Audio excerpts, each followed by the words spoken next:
am your SS teacher, and today we will study plus 1 class history in the first unit, which name is early society. Chapter 1 from the beginning of the time, समय की शुरुआत के दौरान के बारे में हमें पढ़ना है आज. कॉन्सेप्ट की अगर हम बात करें तो उसके अंदर हम पढ़ेंगे, we will study, हम पढ़ेंगे इस चैप्टर के अंदर story of the human evolution की मानव विकास किस प्रकार हुआ. इसके अंदर हम रीड आउट करेंगे ancestor of the modern human की जो आधुनिक जो मानव है उसके जो पूर्वजों के बारे में बात करेंगे. साथ ही हम बात करेंगे मॉडर्न ह्यूमन के बारे में and replacement and regional continuity की, कैसे उसके जो रहने के स्थानों के अंदर जो चेंज आया. इसके साथ ही हम बात करेंगे अर्ली मैन के बारे में, वे टू प्लेन फूड की उसका भोजन प्राप्त करने का तरीका किस तरह का था. साथ में हम पढ़ेंगे फ्रॉम जो अर्ली मैन जो था फ्रॉम स्टील टू केव कि कैसे उसने पहले पेड़ों पे रहना शुरू किया, उसके बाद वो कैसे गुफाओं में रहना शुरू कर दिया, और साथ ही उसने जो है ओपन एयर साइट्स के अंदर उसने जो है ह्यूमन सेटलमेंट बिठा ली. इसके साथ ही हम पढ़ेंगे मीडियम ऑफ कम्युनिकेशन कि जो जो आदि मानव था उसके बीच में जो कम्युनिकेशन जो हम आपस में विचार विमर्श करते हैं, as like today we will use mobile phone for communication. तो अर्ली मैन जो था वो कम्युनिकेशन के लिए क्या कुछ करता था, उसकी लैंग्वेज या आर्ट के बारे में हम डिस्कस करेंगे. Essential contacts with hunter collector of the Africa. और हम बात करेंगे कि अगर हम अलग से बात करें कि सबसे पहले जो है ह्यूमन जो है अफ्रीका का संबंध आता है सबसे पहले कि जो आज भी जो है जो अफ्रीका जो है is a very hot area of the earth. So we will discuss about the contact with the human the collectors of the Africa. Africa को जो कोलैक्टर थे, जो आदि मानव थे, उनका संबंध जो है हंटर से किस प्रकार था. एंड लास्ट पॉइंट पे वी विल डिस्कस करेंगे toward present society from the hunter to collector कि कैसे इसने हंटर मतलब शिकारी मानव से ये कैसे कोलैक्टर मानव जो बना या इसने कैसे प्रोडक्शन शुरू की. We will discuss the main point of the theme के हम मेन पॉइंट्स की बात करें तो in your book we will discuss कि इट हैज बीन बिलीव्ड, ऐसा विश्वास किया जाता है कि जो first human-like creature appeared on the Earth's surface around 5 to 6 million years ago. This is a fact. कि जो अर्ली मानव था उसके बारे में बात करें तो 5 to 6 million year ago appeared हुआ था. 5 to 6 million year ago धरती पर जो है मानव जो है appear हुआ था, मतलब कि ये आया था.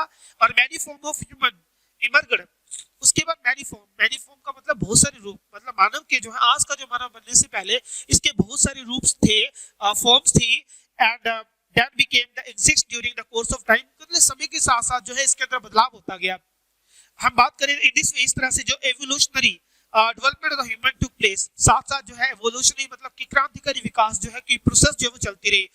जो ह्यूमन है resembles the modern human originated around 1,60,000 years ago. जो आधुनिक मानव है उसके रिसेंबलेंस, उसके जैसा मानव का जो विकास होना शुरू हुआ था वो अप्रोक्सीमेटली माना जाता है 1,60,000 years ago माना जाता है. टिल अगर हम बात करें till 8,000 BCE, I mean to say BCE, before common era. जो आपका जो आज का common era, before common era से पहले. एरा का मतलब क्या होता है, युग होता है. तो आम युग से पहले जो है जिसकी शुरुआत हुई वो अबाउट 8,000 years जो पहले हुई.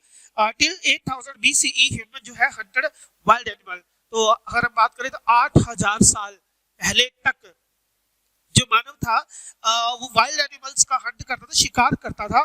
कोलेक्ट ईटेबल वेजिटेबल वेजिटेशन, और वनस्पति जो खाने लायक वनस्पति उसको जो है इकट्ठा करता था, कोलेक्ट करता था. And catch fish to obtain food, और मछलियां पकड़ता था खाने के लिए. Around 5 to 6 million, about 5.6 million year ago another subgroup evolved from the hominoids which came to be known the hominids. इसके साथ अगर हम मानव की बात करें, इनको जो है डिफरेंट नेम दिए गए हैं कि जैसे जैसे मानव का विकास होता गया वैसे वैसे उसको अलग अलग नेम बनते गए. तो सबसे पहले अगर हम बात करें तो कोलेक्टर्स की, ये हंटर की, तो हंटर से जो है 5.6 million year ago तक जो आज का जो आधुनिक मानव है जो ह्यूमनाइड्स था वो ह्यूमनाइड्स के अंदर तब्दील हो गया, उसके अंदर चेंज हो गया. They were quadrupeds and walked on all fours. हम बात कर सकते हैं कि 5.6 million year ago तक जो है जो मानव का जो रूप था वो वॉकड ऑन द फोर्स, मतलब कि चारों पैरों पे, मतलब कि दोनों हाथों पे और पैरों पे चलता था. As like we can say that he walked like an animal. And hominids are the members of the family called hominidia.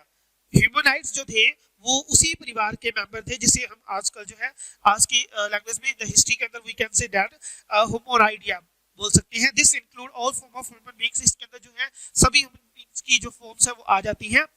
होमोनाइड्स जो है are divided into the many branches which are known as genus. Out of these branches, Australopithecus and Homo are more important. Homo is a Latin word. What do you mean by Homo? We are discussing again and again Homo. So what is Homo? The points we will discuss about Homo. So Homo is a Latin word which means man.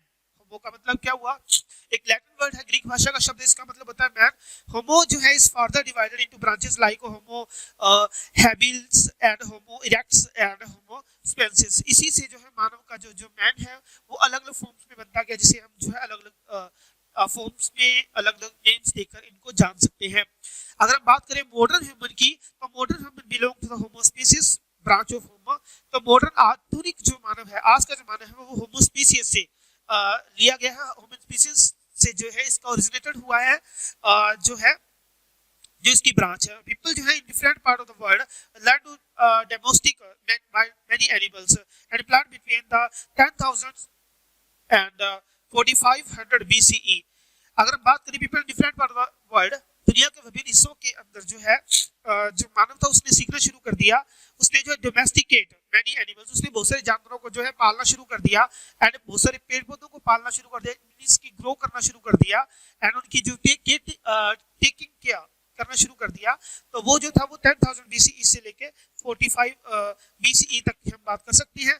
Language and art अगर बात करें तो language and art जो है are deeply related, because दोनों जो है deeply language और आर्ट जो थे दोनों, आर्ट का मतलब जिसे आप देखते हैं कि जो गुफाएं वगैरह हैं उसके ऊपर चित्र मिले हैं या डिफरेंट काइंड ऑफ जो लैंग्वेज मिली है जिन्हें अभी तक पढ़ा नहीं गया है, तो वो कम्युनिकेशन के जो है मीडियम थे। तो लैंग्वेज और आर्ट जो थी are deeply related because they both are means to express ideas. वो भी इंपॉर्टेंट थी क्योंकि वो जो थी विभिन्न आइडियाज को एक दूसरे को संदेश पहुंचाने के लिए इस्तेमाल की जाती थी। अगर हम मेन पॉइंट्स की बात करें तो first of all we will discuss about the fossils. हम फॉसिल्स की बात करेंगे। फॉसिल्स का मतलब क्या है? जीवाश्म ईंधन, सॉरी जीवाश्म, जीवों के अंश।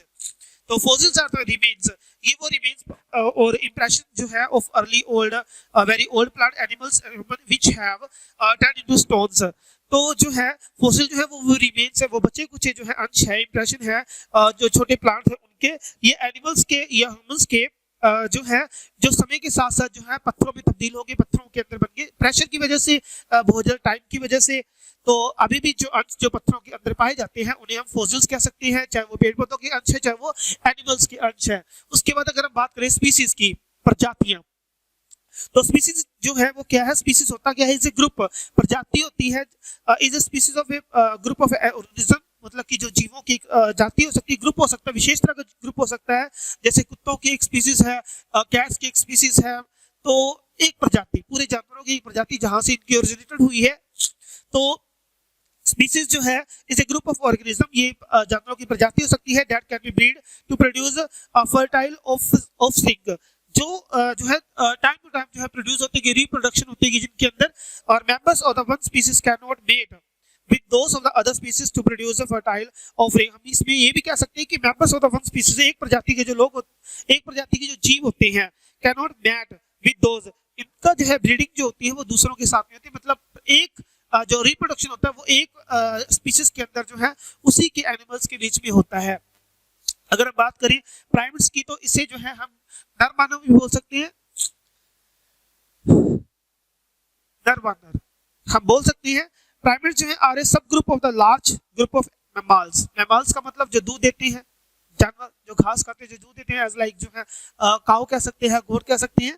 तो जो प्राइमेट्स है आर ए सब group of the large group of mammals, ये मैमल्स के ही ग्रुप हैं। दे इंक्लूड, इसके अंदर मंकीज आते हैं, एप्स आते हैं, और मंकीज हैं, एप्स हैं, एक्स्ट्रा एक्स्ट्रा।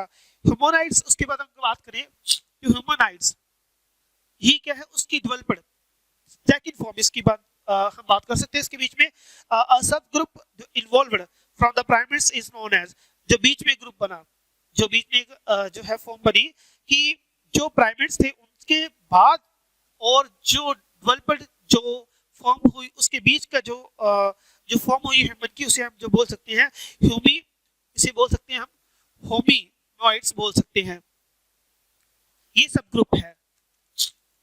उसके बाद हम बात करें होमिनिडाई की, जिसके बारे में लिखा हुआ है यहाँ पे होमिनाइड्स या एंड होमिनाइड्स जो है belong to a family known as hominidae which include all form of human beings, जो जिसके अंदर सभी ह्यूमन की जो फॉर्म है आ जाती है जो आधुनिक में है। तो फर्स्ट ऑफ ऑल सबसे पहले हम बात करेंगे होमोस्पेंसिस की, द वाइस और थिंकिंग मैन। होमोस्पेंसिस क्या है? जो वाइस, सबसे ज्यादा जिसे बुद्धिमान मानव कहा जा सकता है, जो सोचता था कि कैसे जो है रिप्रोडक्शन करना है, कैसे जो है एनिमल्स को डोमेस्टिक एनिमल्स बनाना है, वाइल्ड एनिमल्स को कैसे डोमेस्टिक एनिमल्स बनाना है। तो उसके बाद हम बात करेंगे हंटर गैदरर सोसाइटी के बारे में बात करेंगे। हंटर जो शिकार करते थे, जो गैदर करते थे, जो वेजिटेबल जो वनस्पतियां थी उन्हें इकट्ठा करते थे। और उन सोसाइटीज की अगर हम बात करें तो दोस ग्रुप विच कलेक्टेड फूड, जो भोजन इकट्ठा करते थे या फिर जानवरों का शिकार करते थे। उसके बाद हम स्क्वेंस की बात करें तो scavenge the meaning of the scavenge is the cleaning up of the discarded thing, सफाई करने वाले, जिसे हम कह सकते हैं मीनिंग ऑफ स्क्वेंस जो है इज क्लीनिंग अप डिस्कार्डेड, जो बची कुछ चीजें होती थी, जैसे कि हम कह सकते हैं परजीवी भी बोल सकते हैं जिन्हें, तो जो है मृत जीवों को इकट्ठा करना, जो कंदमूल को इकट्ठा करना, तो उन्हें जो है हम स्क्वेंस बोल सकते हैं। उसके बाद हम बात करेंगे गैदरिंग की, it includes collecting plants material. इसके अंदर वो जो है फॉर्म्स ह्यूमन की आई जो पेड़ पौधों को मटेरियल को कलेक्ट करते हैं, लाइक जो है फ्रूट्स को इकट्ठा करती थी, सीड्स को इकट्ठा करती थी, तो फ्लावर्स को इकट्ठा करती थी, प्लांट्स रिमेन्स को इकट्ठा करते थे। उसके बाद हम अगर बात करें एंथ्रोपोलॉजी की, तो एंथ्रोपोलॉजी क्या होता है? अगर हम बात करें एंथ्रोपोलॉजी, तो व्हाट इज एंथ्रोपोलॉजी? तो it is a discipline that study human culture. तो ये एक ऐसी स्टडी है जिसके अंदर हम ह्यूमन कल्चर की, मानव जो है उसकी जो संस्कृति की जो है और इवोल्यूशनरी जो उसका जो है क्रांतिकारी जो परिवर्तन हुए एक्सेप्ट्स, उन तथ्यों के बारे में बात करते हैं। तो बायोलॉजी के अंदर जो है उसे जो है हम एंथ्रोपोलॉजी बोलेंगे। इसके साथ ही हम बात करेंगे एथोग्राफी, जो है is study of the contemporary ethnic groups, जो विभिन्न अलग अलग तरह की जो समुदाय थे, कम्युनिटी थी, उनके बारे में जब हम स्टडी करते हैं उसे जो है हम एथोग्राफी बोलते हैं। इसके साथ ही आपके जो टेक्स्ट बुक क्वेश्चंस की अगर हम बात करें तो उसके बारे में हम आपके यहाँ पे फर्स्ट ऑफ ऑल आपके 3 क्वेश्चन दिए गए हैं। सबसे पहले आपका फर्स्ट क्वेश्चन है यहाँ पे, लुक एट द डायग्राम। आपके यहाँ पे एक डायग्राम शो किया गया है showing the positive feedback of the mechanism, can you list the inputs and went into the tool making के बारे में अगर हम बात करें तो आपको जो एक डायग्राम यहाँ पे जो है शो किया गया है, as like you can see, आप देख सकते हो द पॉजिटिव फीडबैक मैकेनिज्म, जो भी हमने रीड आउट किया है, जो भी हमने थीम्स को समझने के लिए पॉइंट्स के बारे में बात की है, तो उसके बारे में आपको एक डायग्राम है। द एरो जो है pointing toward his box indicate, जिसके अंदर हम बात करेंगे increase in size and capacity of the brain, कि कैसे जो है आपने किसी मूवी के अंदर जो है टीवी के अंदर आपने स्कल देखे होंगे, ह्यूमन स्कल, तो आपने देखा होगा सबसे पहले जो ह्यूमन जो था वो उसका काफी बड़ा स्कल था। स्कल का मतलब जो खोपड़ी का आकार था वो बहुत बड़ा था। It means we can say that कि ब्रेन साइज, जो ब्रेन था उसका जो साइज है वो काफी बड़ा था। इसके साथ ही increase in the size and capacity of the brain, कि कैसे जो है धीरे धीरे जो ब्रेन की कैपेसिटी बढ़ती गई, कैसे कैसे उसका साइज बढ़ता गया, साइज के अंदर परिवर्तन आते गए। साथ ही हम बात करेंगे visual surveillance, longer distance walking while frogging and hunting, कि कैसे जो है कितनी लंबी तक दूरी तय करते थे, उसके कारण के शरीर के अंदर क्या किस तरह के बदलाव आए, उसके बारे में बात करेंगे। हैंड जो है freed for using tools and carrying infant subject, as we have talked about, हमने पहले बात की कि कैसे जो है वो four limbs, I mean to say कि कैसे जो है जो आदि मानव था वो अपने दोनों पैरों पे और हाथों दोनों से चलता था, लेकिन कैसे धीरे धीरे उसने जो है अपने हैंड्स जो है उनके इस्तेमाल करना शुरू कर दिया टूल्स को पकड़ने के लिए, भोजन को इकट्ठा करने के लिए। तो इससे जो है उन्होंने जो हाथ थे उनको इस्तेमाल करना शुरू कर दिया चीजों को पकड़ने के लिए, ना कि चलने के लिए। नेक्स्ट अगर आप बात करें तो अपराइट वॉकिंग, अगर ऐसा हुआ तो फिर उसने जो है अपराइट सीधा चलना शुरू कर दिया। नेक्स्ट अगर हम बात करें the arrow जो है pointing way from the box indicate how developments जो है mentioned in the box influenced other process। तो आपका यहाँ पे क्वेश्चन दिया गया है the input that went into tools making, तो the input that went into tool making, की कैसे इसने टूल मेकिंग करना शुरू कर दिया, कैसे जानवरों को शिकार करने के लिए जो है ये कृषि करने के लिए कैसे इसने जो है अपने जो टूल बनाने शुरू कर दिए, मतलब कि औजार बनाने शुरू कर दिए। तो इसके बारे में हम बात करेंगे। फर्स्ट ऑफ ऑल इसके बारे में सबसे पहले उन्होंने कहा increase in size and capacity of brain, secondly hand freed and upright walking and visual civil distance. Second हम बात करेंगे the process of the process which that were strengthened by making by tool making. तो जो strength मिली जो है tool making के बारे में वो था upright walking, visual surveillance and human and mammals such as monkey and ape have certain similarity in the behavior. तो ह्यूमन जो था और मंकी जो था या जो ऐप जो है तो उनके अंदर जो है सिमिलरिटीज मिलती है हमें कि वो जो है वो एक जैसे ही उनके हाथ और उनकी जो बॉडी स्ट्रक्चर है वो एक जैसा है.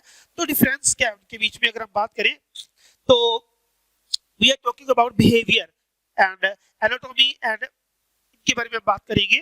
तो सबसे पहले ह्यूमन जो है एंड मंकी एंड ऐप दोनों को एक साथ लेंगे. तो ह्यूमन जो है can climb on the trees. Human जो था वो चढ़ सकता था, पेड़ों पे चढ़ सकता था. Monkey and app can also जो है क्लाइंब ऑन द ट्रीज. दोनों के बीच में जो है बिहेवियर के रिसेम्बलेंस क्या है, दोनों के बीच में जो है समानता क्या है. तो सबसे पहले जो है बोथ ऑफ देम जो है human and monkey and app जो है can climb on the tree, पेड़ों पे चढ़ सकते हैं. मदर जो है गिव बर्थ टू बेबीज. दोनों जो है दोनों की जो है मम्मी जो है वो अपने बच्चों को जन्म देती है. मदर्स जो है डू ब्रेस्ट फीडिंग, दोनों जो है दूध पिलाती है. And human can walk long distances, लंबी दूरी तय कर सकते हैं. Also monkeys and apps also can walk long distances. अगर हम एनाटोमी की बात करें तो ह्यूमन जो है and human are vibrated and monkeys and also vibrated. Vibrators का मतलब कि जो है एक दूसरे को इशारा कर सकते हैं. They are quadrides and also quadrupeds and I mean to say कि they have 2 feet and 2 hands. It means कि दोनों के जो है 2 हाथ है, दोनों पैर हैं. And female have breast for their babies and females have breast also. These are this resemblance between the human and the monkeys and apes. And differences, what are the differences? दोनों के बीच में differences क्या थे? तो human जो है walk on 2 feet. जो human था वो 2 पैरों पे चल सकता था. मंकीज एंड ऐप जो है वो 4 फीट पे चलते हैं. They make tools. ह्यूमन जो था वो टूल बना सकते थे लेकिन मंकी जो है डोंट मेक टूल्स, वो टूल नहीं बना सकते थे. They grow crops. ह्यूमन जो है वो फसलों को उगा सकते थे, धीरे धीरे उन्होंने सीख लिया था. लेकिन जो मंकी और ऐप जो थे वो ग्रो नहीं कर सकते थे, क्रॉप्स का ग्रो नहीं कर सकते थे. They walk upright. ह्यूमन जो था वो अपराइट चल सकता, सीधा खड़ा हो सकता, सीधा चल सकता था. लेकिन जो मानव जो मंकी है आज भी हम देखते हैं कि वो भी जो है अभी भी जो है वो कांट वॉक, वो नहीं चल सकते, वो जो है सीधे नहीं चल सकते. अगर हम दोनों के बीच में बात करें तो ह्यूमन जो है have a larger body. Human की जो है धीरे धीरे लार्जर बॉडी होती गई जबकि मंकी और ऐप की जो है स्मॉल बॉडी होती रही. They don't have a tail. Monkey जो ह्यूमन है उनकी टेल नहीं है, लार्ज डिफरेंस. एंड मंकी जो है उनकी टेल है. अगर हम बात करें next, discuss the argument advance in the favour of the original quantity model of the human origin. Do you think it provide a convincing explanation of the archaeological evidences? Give reason for your answer. तो discuss the arguments. अगर हम arguments की बात करें इनको अच्छी तरह से समझने के लिए तो उसके बारे में बात करेंगे. The argument advance in the favour of the original quantity model of the human origin is that कि archie human species involved at different rate in the different regions into the modern human. The argument advanced in favor of the regional continuity model of the human origin is that the Arabic human species involved in a different rate in the different region into the modern human. तो जो advance मानव जो human species जो था अगर हम उसकी बात करें तो डिफरेंट अलग अलग रेटों पे मतलब कि जो है वो अलग अलग जो है टाइम के जो पीरियड थे उनके दौरान जो है उसके अंदर जो है चेंजेस आते गए. दैट इज व्हाई इसलिए there was difference in the first appearance of the modern human. इसलिए जो है काफी अंतर है जो फर्स्ट अपीयरेंस जो थी जो ह्यूमन की उसके बीच में and the different part of the world. So it means कि जो है जैसे जैसे दुनिया के अलग अलग इलाकों में जहां जहां मानव थे तो अलग अकॉर्डिंग टू द एरिया उनके बीच में अलग अलग जो है डिफरेंसेस आते गए. अकॉर्डिंग टू दिस आर्गुमेंट जो है is based on the regional differences. Regional differences मतलब जिस तरह के जैसे इलाके स्थान हो गए एज वी नो दैट कि अभी हमने वी हैव डिस्कस ना हमने अफ्रीका की बात की थी. Africa is the hot country and similarity England London की हम बात करें इज वेरी जो है cold country and it means ki also India has a different type of the regions and we know very well as according to the region according to the land many plants and animals and human also have different features to survive on the different areas.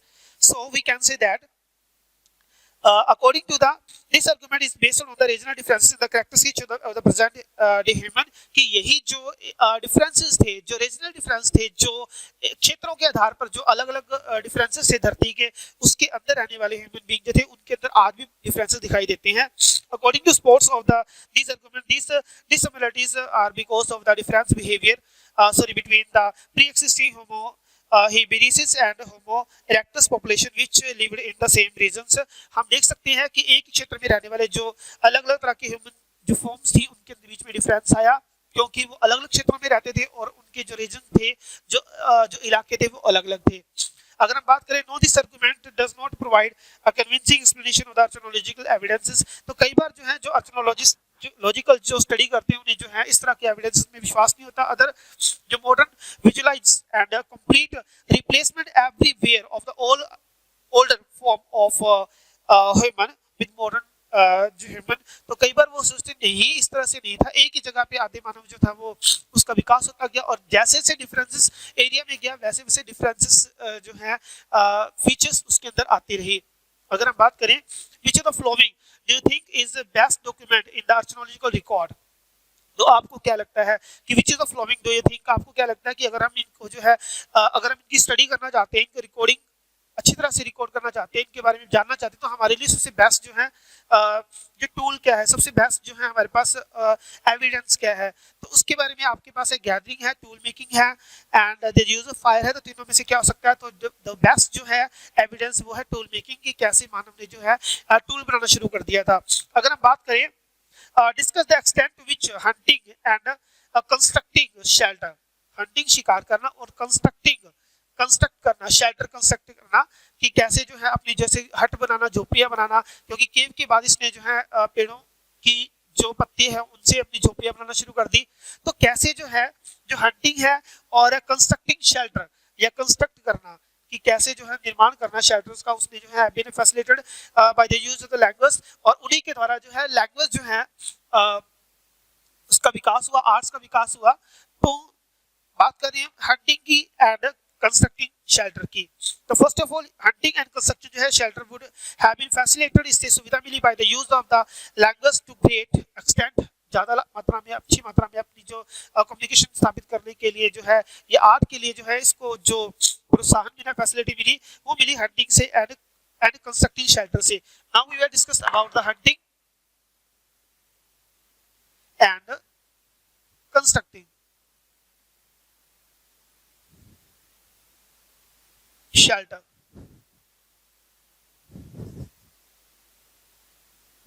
Hunting and constructing shelter. So first of all we will discuss about the hunting. So people could make a plan of hunting. तो shelter की वजह से जो है people could make, वो बना सकते थे, अपनी प्लानिंग कर सकते थे हंटिंग की, कैसे शिकार करना है. They could discuss the modes and techniques of hunting with each other, एक दूसरे से जो है इसकी टेक्निक्स के बारे में बात कर सकते थे, इसकी जो है मोड्स के विभिन्न पहलुओं के बारे में बात कर सकते थे. And they could get information as we have talked कि लैंग्वेज से या आर्ट से क्या फैसिलिटी मिली, कम्युनिकेशन स्थापित होने से, आर्ट्स होने से, आर्ट का विकास होने से कैसे इनको जो है सुविधा मिलती है. तो उसके अकॉर्डिंग वी कैन से हम कह सकते हैं कि जो है हंटिंग के दौरान इनको क्या फैसिलिटी मिलती है कि people could make a plan, वो हंटिंग के प्लान बना सकते थे. They could discuss the modes and techniques of the hunting with each other, एक दूसरे के साथ जो है टेक्निक्स के बारे में डिस्कस कर सकते हैं. They could get information from abundance of the animals in the different reasons, वो विभिन्न क्षेत्रों के अंदर जिस तरह के जानवर पाए जाते थे उनके बारे में एक दूसरे को बता सकते थे, ग्रुप्स के बारे में बता सकते थे. They could discuss nature of animals, वो जानवरों के स्वभाव के बारे में बता सकते थे, एक दूसरे को बता सकते थे. And they could improve tools, अपने टूल्स को और वेपन्स को जो थे, औजार जो थे उनको जो है हंटिंग के लिए और इंप्रूव कर सकते थे. They could discuss how to use different part of body of a killed animal, की जानवरों को किस हिस्से पे मारने से उसकी मृत्यु होती है, या फिर अपने शरीर के किस अंग का जो इस्तेमाल करना है जानवरों को मारने के लिए, वो इस बारे में डिस्कस कर सकते थे. अगर हम बात करें कंस्ट्रक्टिंग शेल्टर की, अगर हम बात करें तो इसके बारे में जो लैंग्वेज ने किस तरह से जो है हेल्प की, किस तरह से फैसिलिटी दी. तो people could get information about the available material used in the constructing shelter. इससे जो है व्यक्ति जो थे, जो मानव थे, एक दूसरे को बता सकते थे कि शेल्टर करने के लिए, मतलब कि अपनी जो है अपनी हट वगैरह बनाने के लिए जो है किस तरह के मटेरियल का इस्तेमाल करना है, इस तरह की इंफॉर्मेशन एक दूसरे को दे सकते थे. they could discuss safe places for constructing shelter. इसके अलावा वो safe places जो थे as like कि अगर वो जंगल में रहेंगे तो शिकार का खतरा हमेशा रहेगा। इसके अलावा भूकंप के या फिर हम जो है बाढ़ की वगैरह में बात करें तो इसके बारे में बात कर सकते हैं कि कौन से जो है सेफ एरियाज हैं। देखो discuss facilities available near shelter. इसके अलावा बात कर सकते हैं कि कौन कौन सी फैसिलिटी है, जैसे कि साथ में जो है वाटर फैसिलिटी होनी चाहिए, तो वो बता सकते हैं दूसरे को कि वहां पे शेल्टर बनाना चाहिए, वहां पे अपनी जो है निवास हैबिटेट करना चाहिए जहां पे जो है इस तरह की सुविधाएं हो। देखो share with each other the techniques of constructive shelter technique के बारे में बात कर सकते थे। अदर मोड्स और भी हमारे पास पहलू है जिसके बारे में वो फायदा उठाते थे लैंग्वेज का। तो other modes of the communication जो है used for these activities could have been signs and symbols and paintings and immigrants। इसके अलावा जो है engraving I mean to say कि विभिन्न साइंस थे, सिंबल थे, इंग्रेविंग थी, पेंटिंग थी, जैसे पत्थर के ऊपर कुछ उकेरना, तो इन चीजों का जो है फैसिलिटी दूसरों को मिलती रही लैंग्वेज का जो है विकास होने से। अगर हम 6 पॉइंट की बात करें तो choose any two development each from timeline 1 and 2 at the end of the chapter and indicate why do you think these are different। two development from timeline 1 अगर हम बात करें तो फर्स्ट ऑफ ऑल जो है अगर हम बात करें तो two developments from timeline 1।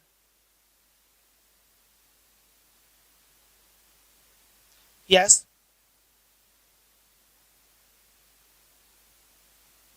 yes two developments from timeline 1 from timeline अगर हम 1 की बात करें तो in which we will discuss the first hominids emerged from the earth surface about 5 to 6 million year ago। तो अगर हम टाइमलाइन 1 की बात करें तो इसके अंदर हम बात करते हैं सबसे पहले जो फर्स्ट ह्यूमनाइड्स जो था, जो फर्स्ट ह्यूमनाइड है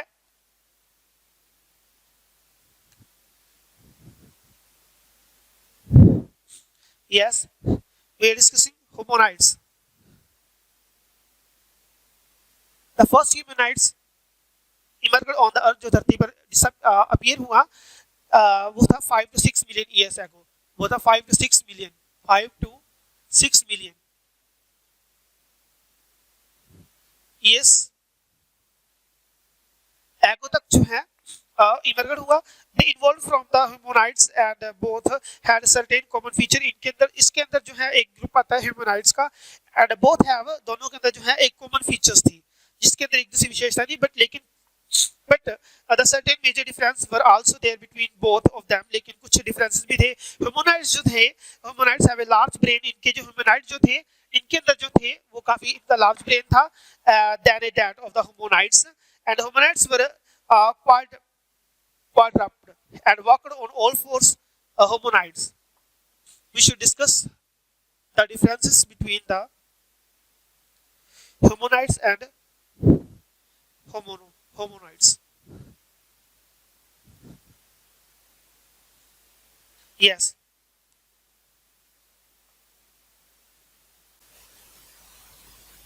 yes page number 9 and 6th choose any two of the development each from timeline 1 and 2।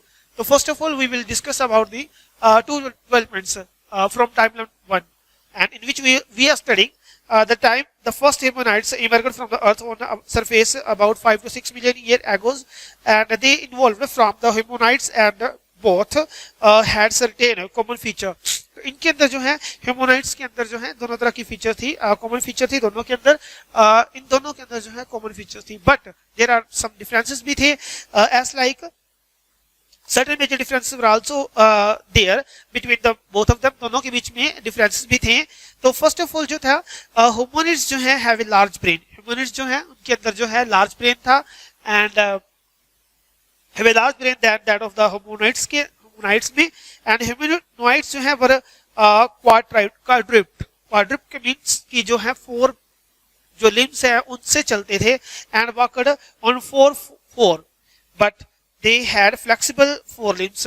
लेकिन उनके जो 4 limbs जो थे जो टांगे थी और जो दोनों पैर थे वो flexible थे। it means कि they can use them for different purpose and On the contrary, it the hominids had an upright posture था इनका and they have walked on the 2 feet. जबकि hominids जो थे वो जो है वो अपने 2 पाँव पर चलते थे and also upright रहते थे. Approximately जो सीधे रहते थे. Posture जो था उनका जो चलने का जो था वो ढंग जो वो सीधा था. And they were also quite difference in the hand. दोनों के हाथों में भी डिफरेंस थे which helped them into making and use of tools. दोनों के हाथ जो है मिनट्स है उनके हाथों में डिफरेंस है जिससे कि वो जो है वो टूल्स बना सकते थे and also making something else. Okay, next point number 2, ice age and glaciation came into being around 2.5 million year ago.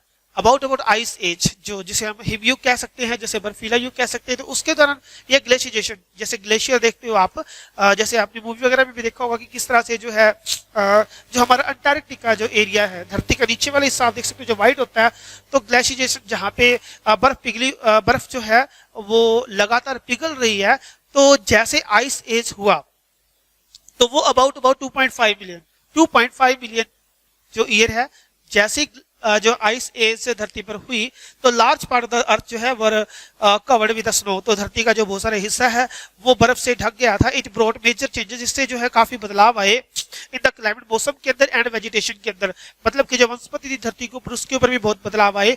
There was a reduction in the temperature, इससे जो है टेम्परेचर जो है रिड्यूस हो गया, रिडक्शन हो गया, इट मींस कि ये कम हो गया. As well as in the rainfall, और रेनफॉल भी होती रही, बरसात भी होनी शुरू हो गई. That is why forests were reduced. That is why, इसीलिए जो है जो फॉरेस्ट जो था, जो हमारा जंगल जो वनीय एरिया था, वन क्षेत्र जो थे वो रिड्यूस होने लगे. And there was an expansion of the grassland area, जिसकी वजह से ग्रासलैंड जो घास के मैदान है वो एरिया बढ़ने लगा इसी वजह से. And it led to gradual extension of the early form of australopithecus because they were adapted to live in the forest. तो यही रीजन था कि it led to gradual extinction. इस तरह से जो है जो वन क्षेत्रों में रहते थे वो धीरे धीरे जो है वो एक्सटेंस होने लगे. जो अर्ली फॉर्म जो थी ह्यूमन की या कुछ एनिमल्स की थी वो धीरे धीरे लुप्त होने लगी जो वनों में रहते थे, क्योंकि वन एरिया तो अब कम हो रहा है ना, ग्रासलैंड बढ़ रही है, तो ग्रासलैंड की तरफ आएंगे, प्लेन एरिया की तरफ आएंगे. तो they were also replaced by those species, ये जो है उन स्पीसीज के अंदर बदलते रहे which were better adapted in the drier condition. तो उन एरियाज के अंदर ये आने लगे जो ड्रायर क्षेत्र के अंदर, जो सूखी क्षेत्रों के अंदर जो है रहने लायक हैं, सर्वाइव कर सकते हैं, अडेप्टेशन कर सकते हैं. दीज स्पीसीज जो है include the representative of the genus human, तो होमो. तो इससे जो है एक नई स्पीसीज जो है वो आई जिसे हम जेनस होमो बोल सकते हैं. अब हम बात करते हैं टू डेवलपमेंट्स. हम बात करेंगे two developments from time limit 2 की अगर हम बात करें तो उसके अंदर क्या बदलाव आए. द इवोल्यूशन, जो क्रांति थी, और the voice box tool took place around about 2 lakh years ago. तो जो एवोल्यूशन जो थी, हमारी जो क्रांति है वो जो है व्हाइट बॉक्स के अंदर अगर बात करें तो वो जो है 2 लाख ईयर एगो तक हुई. It gave power of speech to man, इससे आदमी को जो है बोलने की शक्ति मिलती है. Now it was possible for man, अब ये संभव हो गया था आदमी के लिए टू स्पीक, कि वो बोल सके, एंड टू एक्सप्रेस कर सके, व्यक्त कर सके हिज व्यूज, अपने विचारों को. It also helped in the development of the new technique, इसने मदद की कि इससे जो है नई तकनीकें बन सकती हैं. मेकिंग टूल की, जैसे औजार बनाने की जो है, हंटिंग की तकनीक का विकास हुआ, एंड अदर जो है एक्टिविटीज उनका विकास हुआ. अगर इसके साथ ही हम और विकास की बात करें टाइमलाइन 2 के अंदर जो है, तो वो है आपकी स्विंग नीडल्स. नीडल्स का मतलब क्या था, सुई से सीलना. वर इन्वेंटेड, मतलब कि सुई, जैसे आप देखते हो कि कपड़े जो है पहले शॉल वगैरह लिपेटते थे, उसके बाद धीरे धीरे कपड़े बनाने लगा, या शॉल को जो पेड़ों की शॉल है उसको इस्तेमाल इस तरह से इस्तेमाल करने लगे कि जैसे जो वो है वो कपड़ों के रूप में इस्तेमाल की जा सके या फिर हट बनाने के लिए इस्तेमाल की जा सके. तो स्विंग नीडल जो है were invented about 21,000 year ago, 21,000 साल पहले जो है इसका विकास हुआ. दिस इन्वेंशन जो है वाज वेरी हेल्पफुल, ये जो आविष्कार था वो बहुत ही उपयोगी था फॉर द अर्ली ह्यूमन के लिए. And now it was possible, अब ये संभव हो गया था फॉर हिम उसके लिए टू स्यू फर, कि जो एनिमल्स की जो फर है उनकी जो एनिमल की जो फर है उनकी जो खाल है जो है उसको सीना सीख लिया था. And wear it as cloth, और उनको कपड़ों के रूप में पहनना शुरू कर दिया था. इट प्रोवाइड हिम वार्म, इससे जो है उसे गर्माहट का एहसास हुआ, and protected him from the cold weather. जैसे हमने टाइमलाइन 1 के अंदर बात की कि आइस एज हो गया था, तो इसी की वजह से जो है अब जो है वो कोल्ड वेदर से बच भी सकता था। नाउ हम बात करेंगे मल्टीपल चॉइस क्वेश्चन आपके यहाँ पे दिए हुए हैं। तो आपके यहाँ पे अप्रोक्सीमेटली जो है 12 क्वेश्चन दिए हुए हैं जिनके आंसर आपको सर्च आउट करने होंगे according to the study. First question जो है इसका है वो है when did the first human जो है like creature appear on the earth surface. तो आपको क्या लगता है कि जो फर्स्ट ह्यूमन जो था क्रिएचर जो है वो कब धरती पर आया? तो इसका जो है 4 आंसर दे रखे हैं यहाँ पे। अराउंड 5.6 मिलियन ईयर एगो दे रखा है, यहाँ पे अबाउट 8 मिलियन ईयर एगो दे रखा है, अबाउट 7 मिलियन ईयर एगो दे रखा है, और यहाँ पे अराउंड 6.7 मिलियन ईयर एगो दे रखा है। यू नो वेरी वेल, आपको अच्छी तरह से पता है कि इसका आंसर जो है वो है around 5.6। Around 5.6 we have discussed. So this is the answer of the first multiple choice question, and I hope कि there are 12 multiple choice question and you will discuss them, and I will discuss about the last question जिसके बारे में हमने अभी पढ़ा है timeline 2 developments और 2 developments from timeline 2 के तरफ जो पढ़ा है उसी से रिलेटेड जो 12th क्वेश्चन यहाँ पे दिया हुआ है वो है स्विंग नीडल जो है were invented about dash year egos. तो इट मीन्स कि इसका आंसर जो है वो 21,000 ईयर्स एगो की बात की जा रही है। नेक्स्ट आपकी यहाँ पे check what did you learn. अगर हम इसकी बात करें कि आपने क्या सीखा, तो यहाँ पे आपने कुछ पॉइंट दे रखे हैं जैसे कि ओरिजिन ऑफ द स्पीसीज की जो ये जो मानव प्रजाति है उसकी ओरिजिन कैसे हुई, उसका जो है निर्माण उसकी जो है शुरुआत कैसे हुई और उसे हम क्या कहेंगे। Measure of the meaning of the होमो की बात करें एंड सब group involve from the primates जो नर मानव थे, अगर हम उसकी बात करें तो उसके ग्रुप्स के बारे में हमने पढ़ा है। यहाँ पे आपके वेरी शॉर्ट आंसर क्वेश्चन भी दे रखे हैं, very short answer type question भी दे रखे हैं आपके, जिसके अंदर क्वेश्चन दे रखा है फर्स्ट है यहाँ पे व्हाट आर द फॉसिल्स की जीवाश्म क्या है, and we have discussed very well about it कि remains of very old plants and humans. Remains बच्चे कुछे अंश, रिमेन्स ऑफ वेरी ओल्ड जो बहुत पहले के जो जानवर थे, प्लांट पेड़ पौधे थे, ये ह्यूमन थे, उनके जो बच्चे कुछ अंश जो थे जो बचे हुए और बाद में वो जो है स्टोन में परिवर्तित हो गए, पत्थरों के अंदर जो है वो शामिल हो गए, तो वो जो है फॉसिल है। इसके साथ ही आपको 3 क्वेश्चन यहाँ पे दे रखे हैं। How are the fossil preserved for the millions year ago, कैसे रख रखाव हुआ इनका, कैसे वो जो है प्रिजर्व हुए। इसका आंसर सीधा सही है कि ये जो है रॉक्स के अंदर दब गए थे, दैट इज वाई कि ये जो है लंबे समय तक जो है ऐसी की ऐसी रहे। विच डिस्कवरीज जो है हेल्प्ड अस, कौन कौन सी ऐसे खोजें हैं जो हमारी मदद करती हैं टू अंडरस्टैंड कि हम समझ सके अर्ली ह्यूमन हिस्ट्री के बारे में। तो कौन कौन सी चीजें हैं, अगर हम इसकी बात करें that is very important question and we should discuss it about it. तो इसका आंसर जो है वो discovery of the stone tools. कौन कौन सी ऐसी स्टडी है, कौन कौन सी ऐसी बातें हैं, कौन कौन से ऐसे एविडेंस है जो हमारी मदद करते हैं कि हम हिस्ट्री को अच्छी तरह से समझ सकें।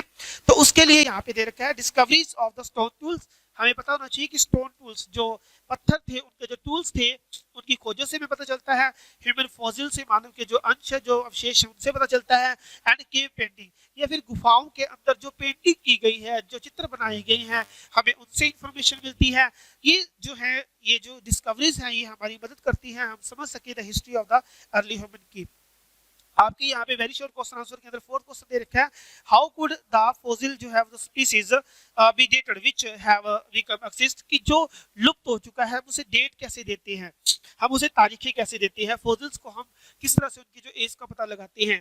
तो फॉसिल ऑफ दोज स्पीसीज जो है कुड बी डेटेड, उन्हें डेटेड किया जा सकता है व्हिच हैव बिकम एक्सिस्ट जो लुप्त हो चुकी हैं with the direct chemical analysis और indirectly by dating those sediments in which fossil be buried। तो by dating those sediments in which जिसके अंदर जो है फॉसिल जो है वो आर्बेट दफनाया गया, दफन होने के दौरान की जो है उसके अकॉर्डिंग हम जान सकते हैं कि इनकी जो है इनकी एज क्या रही है, इनकी डेट क्या दी जा सकती है। अगर हम 5th क्वेश्चन की बात करें तो व्हाई डिड जो प्राइमेट्स थे ओरिजिनली इन एशिया और अफ्रीका को, वो एशिया और अफ्रीका के अंदर कैसे नर मानव जो थे वो कैसे आए। तो प्राइमेट जो थे originated about 36 million year ago तक इसका आंसर है। And what is the hominids, I think you have to study about the 14 question. There are very short question answer on your book, there are 14 questions and the 15th question is what is the mean of the homo। that is very important question for you। what is the mean by the homo, how remain of homo are classified। तो homo जो है is a Latin word, we have discussed about it early। Homo जो है is a Latin word which means man, both males and females are included, दोनों ही इसके अंदर शामिल होते हैं। होमो मींस की मैन, आदमी, लेकिन आदमी का मतलब ये नहीं कि जो वो आदमी हो, इट मींस कि both of them includes females and males, and according to their feature, उनकी विशेषताओं के आधार पर होमो है classified into 3 types। होमो को जो है हम 3 टाइप्स में डिवाइड कर सकते हैं। होमो हैबिलिस जो द टूल मेकर जो थे, एंड होमो एएक्स जो थे, जो अपराइट मैन जो थे, जो सीधे चलने वाले, खड़े होकर चलने वाले आदमी थे, एंड सेकंड जो था होमो स्पीसीज जो है तो वाइस और थिंकिंग मैन थे। 3 हिस्सों में हम इसको डिवाइड कर सकते हैं, होमो को 3 हिस्सों में डिवाइड कर सकते हैं। That is very important point. And 16th question की अगर हम बात करें तो give 2 example in which the fossils और होमो है वर named on the basis of places, की जो है इनको अलग-अलग स्थानों के आधार पर, जैसे हमने डिस्कस किया था कि रीजन्स जैसे जैसे अलग-अलग रीजन होते जाएंगे वैसे वैसे ह्यूमन जो स्पीसीज उनके अंदर डिफरेंस भी रहेगा। ह्यूमन स्पीसीज के अंदर, एनिमल्स के अंदर एंड प्लांट्स के अंदर भी डिफरेंस रहेगा। तो गिव द 2 एग्जांपल, आपको 2 एग्जांपल देने हैं जिसके अंदर जो है फॉसिल्स ऑफ द ह्यूमन जो है, जो जीवाश्म जो थे उनको जो नेम दिए गए प्लेसेस के अकॉर्डिंग नेम दिए गए।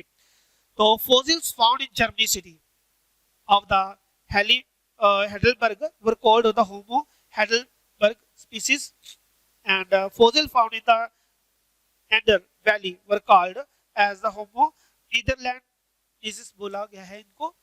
अगर हम बात करें 17th क्वेश्चन की, which are the earliest Homo fossils found in the Europe, तो यूरोप के अंदर किस तरह के जो है होमो स्पीसीज पाए गए। तो अर्लीस्ट फॉसिल जो है found in the Europe are of the homo heidelgenus and homo neanderthalensis जो है पाए गए। बोथ ऑफ देम जो है belong to the species of the homo sapiens, ये दोनों जो है वो थिंकिंग एंड वाइस एनिमल्स के जो वाइस मैन के ही जो है वो स्पीसीज हैं। इसी के साथ आपके यहाँ पे 18 19 क्वेश्चन दे रखे हैं। 20 question what is the mean of the scavenges और फोरैग्ड गैदरिंग है आपका, दोनों के बीच में डिफरेंसेस है। यहाँ पे 20 क्वेश्चन पे हम डिस्कस करेंगे। Scavenged and gathering are the 2 ways used by the early human to collect food. ये 2 थे, जैसे स्क्वीजिंग मतलब जब बच्चा कुछ जैसे पेड़ों से फल गिर जाता है उसको इकट्ठा करना, तो दोनों के बारे में बात करें। गैदरिंग भी इसके अंदर आता है, फोरैग्ड भी इसके अंदर आता है, साफ सफाई भी हो जाती है और भोजन जो है भोजन भी मिल जाता था। तो what is the mean by scavenged, scavenged जो है वो कौन से थे, या फोरैग्ड या गैदरिंग कौन से थे। तो स्क्वेंज्ड एंड गैदरिंग आर द 2 वे, ये दोनों 2 हिस्से थे, 2 तरीके थे विच यूज्ड जो इस्तेमाल किए जाते थे अर्ली ह्यूमन के द्वारा कलेक्ट फूड, भोजन को इकट्ठा करने के लिए। तो सबसे पहले हम फर्स्ट पॉइंट की बात करेंगे, स्क्वेंज्ड और foraged. The meaning of the scavenged is the cleaning up of the discarded things. The scavenged का जो मीनिंग है वो है जो बची कुछ चीजें होती हैं उनको जो है इकट्ठा करना। And now it is being suggested, ये कहा जाता है, ये सुझाव दिया जाता है दैट कि अर्ली जो ह्यूमनिड्स जो थे स्क्वेंज्ड for marrow and meat from the carcasses of the animals which died naturally। तो क्या करते थे ये जो होमोनिड्स जो थे वो क्या करते थे, जो marrow and meat from the carcasses of the carcasses का मतलब जो मृत शरीर है, जो बॉडी है वो, तो जो एनिमल्स हैं उनके जो मृत शरीर जो है उनको इकट्ठा करते थे, उनको कलेक्ट करते थे, which died naturally, जो नेचुरली तरीके से, जो प्राकृतिक जो ढंग से जो है मर चुके होते थे, and were killed by the other predators, या जो दूसरे जो नर भक्षी हैं या उनके तरह मारे गए जानवरों को इकट्ठा करते थे। जबकि अगर हम गैदरिंग की बात करें तो the process of gathering includes, gathering के अंदर जो प्रक्रिया है उसके अंदर क्या क्या चीजें शामिल थी, उसके अंदर था कलेक्टिंग प्लांट्स मटेरियल, पेड़ पौधों का मटेरियल इकट्ठा करना, जैसे कि सीड्स, बीज, बेरीज, नट्स, फ्रूट्स और ट्यूबर्स, तो इन चीजों को इकट्ठा करना। अगर हम 21 क्वेश्चन की बात करें तो at which 2 places the earlier जो है clear evidence of the deliberate plant hunting and butcheries of the large mammals have been found। तो ऐसे स्थानों के बारे में हमें बताना है जो हमें साफ तरह की जो है बिल्कुल क्लियर जो है एविडेंस देते हैं कि डेलिब्रेशन जो है प्लांट हंटिंग, मतलब कि वो जो है डेलिब्रेट करते थे, मतलब सोच समझ के जो है हंटिंग करते थे, and butcheries of the large mammals, ये बड़े बड़े जानवरों को जो है जो बुचरिंग करते थे, बुचरी का मतलब होता है कसाई, तो उनको काटते थे। तो ऐसे जो है एविडेंस कहाँ पाए गए हैं, तो at the books grow in the southern England के अंदर जो है of about 5 lakh years ago जो है, एंड सोचिंग्स के अंदर इन द जर्मनी के अंदर जो है 4 लाख ईयर्स एगो तक जो है इस तरह के एविडेंस पाए गए हैं। What were the included in the process of the gathering the early man, ये क्वेश्चन जो है आप जो है we have discussed about it. And now we are reading about the 23 question, what did the earth hearth found in the early age cave indicate? That is very important point in which we have discussed. तो it indicate toward controlled use of fire. अगर हमें evidence मिली है, यहाँ पे 23 question है, 23वां question है यहाँ पे, what is the hearth? hearth मतलब चूल्हा, found in the large in the early age cave. जो अर्ली एज केव जो गुफाएं थी उनके अंदर जो है कुछ हेर्थ वगैरह पाए गए हैं, तो उससे भी क्या पता चलता है कि इससे इसका इंडिकेट क्या करता है, ये इंडिकेट ये बताता है toward the control of use of fire, कि इन्होंने जो है आग को जलाना शुरू कर दिया था, आग के ऊपर कंट्रोल करना शुरू कर दिया, उसको यूजेबल कंट्रोल ढंग से इस्तेमाल करना शुरू कर दिया था. वाइवर एप्स लाइक ह्यूमन जो है, जो एप्स जो थे जो बंदर की तरह थे, ब्लैक कलर की जो फेस होता है इनका, लंबी पूंछ होती है इनकी, तो जो है वाइवर एप्स लाइक ह्यूमन जो है unable to make the tools and use of them. तो ये इन्होंने जो है कैसे वाइवर एप्स जो है लाइक ह्यूमन जो ऐप जैसे जो मानव थे, उन्होंने कैसे जो है टूल बनाना शुरू कर दिए, उनको यूज कैसे करना शुरू कर दिया था. तो this was due to lack of memory and complex organization skills ape were unable, कि ऐप जो थे वो इसलिए जो है टूल्स नहीं बना पाए थे. This was due to the lack of memory, क्योंकि उनकी मेमोरी नहीं थी, एंड कॉम्प्लेक्स ऑर्गेनाइजेशन जो है स्किल नहीं थी. Apes were unable to make the use tools and use of them, वो टूल्स नहीं बना सकते. दैट इज व्हाई कि there is much difference between the apps and human beings. There are 23 question and 25, 26, 27 question, 28 question in which for which we will discuss what was the main food of the Haza people of Africa. Africa के जो Hadza people थे उनका जो main food जो है वो क्या था. Which animal meet did they not eat, और किस जानवर का वो जो है मीट नहीं खाते थे. The main food of the जो हैजा पीपल ऑफ अफ्रीका वो वेजिटेबल फूड, वो वेजिटेबल फूड थे, रूट्स थी, बेरीज थी, and the fruit of the baobab tree था जो उनका मुख्य भोजन था. And they did not eat the meat of elephant, वो हाथी का मीट नहीं खाते थे. How do the Hadza not assert right our land and its resources?